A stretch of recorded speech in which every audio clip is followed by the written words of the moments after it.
Hi, I'm the Bearded Seamstress with Productivity Parlor for Artful Living, and just getting into doing videos, so bear with us. I'm trying to find a good light spot, etc. So today I want to talk about the masks that we've been making. I've tried a couple of different styles, and just want to explain a little bit about what it is we're doing and why. And also, I'm going to start with a shout out to all of the sewsters out in the community who are volunteering both their time and their materials to try and produce as many of these cloth masks to get out to frontline folks who are serving at-risk communities, grocery store employees, food bank employees, and volunteers, rescue missions and community shelters, and just a communal effort to try and contain what is going on and to try and keep people safe from either transmitting or getting it. Caveat, I am not a medical professional, so nothing I say is medical advice. Just doing a lot of research, following some sewsters who are medical professionals and some of their recommendations. I will link in the video the two styles that we have made and have distributed, and all of that. So first style I'm going to talk about is what they're calling the Olsen style. This is the more fitted one. It has a seam down the center, is shaped. You can do elastic or ties, and it also has pocket to insert a filter, whatever filter type material you choose to use.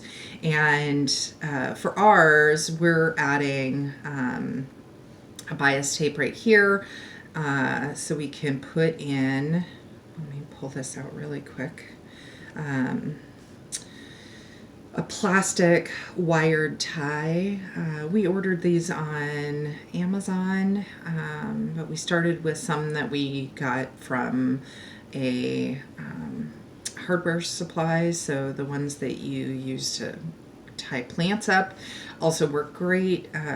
We usually end up trimming them down to between 3 and 4 inches. So the 7-inch ones that we started working with were great because we could cut them in half. They fit in that little channel, and you can remove it, sanitize it because it is plastic, and then put it back in after you have washed these. I'm going to put this on and just show you kind of how the fit is. This is the one that I typically wear when I'm out doing deliveries. And I'm going to take my glasses off because, you know, it gets in the way when I'm first putting it on. So just really quick over the ears. Okay. I tend to, and then pinch it down on the nose. I tend to wear it a little high, so that when I put my glasses on, my glasses don't fog up, but it comes down over my chin, and it feels like, I mean, there is some gapping right down here, but not much, and then, of course, right by the ears. The idea is that you want the gapping to be as minimal as possible. Again, this is not for, medical, a medical mask. It is just a preventative measure, keeping yourself and others safe if you have to be in close proximity. The other style, so the Olsen style, really quick. Well, I love the fit on this one. It is very specific, so kind of adjust the fold over here, which kind of limits especially if we're not seeing the people, limits how well we can get that fit. Kind of have to trust those who are getting this style mask to make those adjustments for themselves. Also, the elastic can be removed. You can put ties in like shoelaces 36 inches or longer. Kind of makes it easier to tie behind your head. The caveat with this one, while I really like the fit, is it produces a ton of fabric waste, and fabric waste that can't be reused in making other masks. So this is not the one that we are typically doing. I had a couple of very specific requests, and so that's why, and I also wanted to try it, and just to see kind of what the how well it produced. It goes up pretty quick once you get done with all the cutting, but it does produce a ton of fabric waste. And so this is not the one that we are making and selling and donating. So this is the style that we are doing, and we'll include the link for this one as well. We made some modifications to this one. We extended the length a little bit. I believe it calls for like 7.5 inches. We go 8.5 or 9. It has a better fit for adults. The great thing about this one is it's pretty flexible in terms of who ends up with it, right? So when we're donating these masks to frontline people, it's going to fit a kind of a wider range of folks without too much adjustment. Again, we do elastic, we do tie it so people can adjust it as needed, but the channels are kind of free-flowing, so if they don't like the elastic, that can be removed. You can put ties, ribbon, shoelaces. Again, we also, instead of sewing in the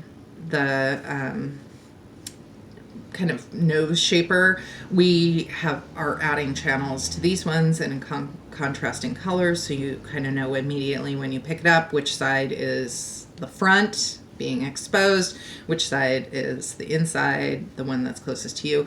It also does have a pocket, so you can put filters in this one as well. And again, that nose contour is a channel, so you can remove these, sanitize them, and put them in after you have washed this from wear. So we did another little trick. It's not on this one, but we have on the other ones, is we just kind of fold this over at the bottom and do a quick little tack. Gives you a little more shaping under the chin. But putting this one on, again, I'm going to take my glasses off. So goes over really quick. And then shaping and pulling it down. Again, it has a pretty close fit, but depending on, the shape of the face, this one has just a little more flexibility in terms of covering a person's entire face. And the reason why we're producing primarily these ones is the waste is really minimal. So we can get more out of the yardage that we have in terms of creating more masks. And the offcuts become these channels that we add on the side. So for us, to reduce our waste stream and to be able to produce the most amount of masks, this is the style that we have been producing to send out into the community and for personal use.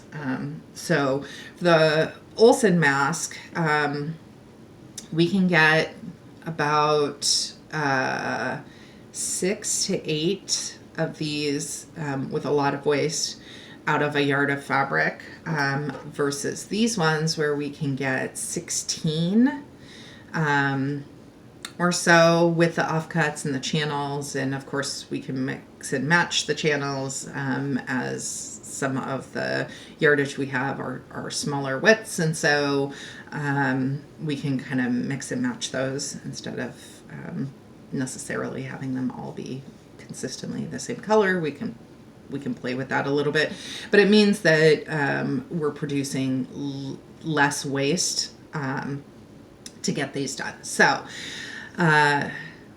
this was not intended to be our first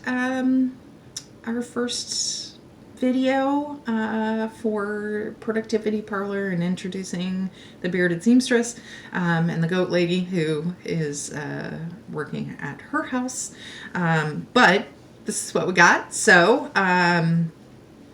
I want to shout out also to some key community members who have been tremendously supportive, helping us source some of the materials that we ran out of fairly quickly. Jonalyn, Elizabeth, and Ebe have all been really great helping us pull in materials. Same with India, May, and just the entire community. We had a community member who dropped off a bunch of fabric with me so that we can continue making and donating, which is close to 300 now, masks out to frontline folks.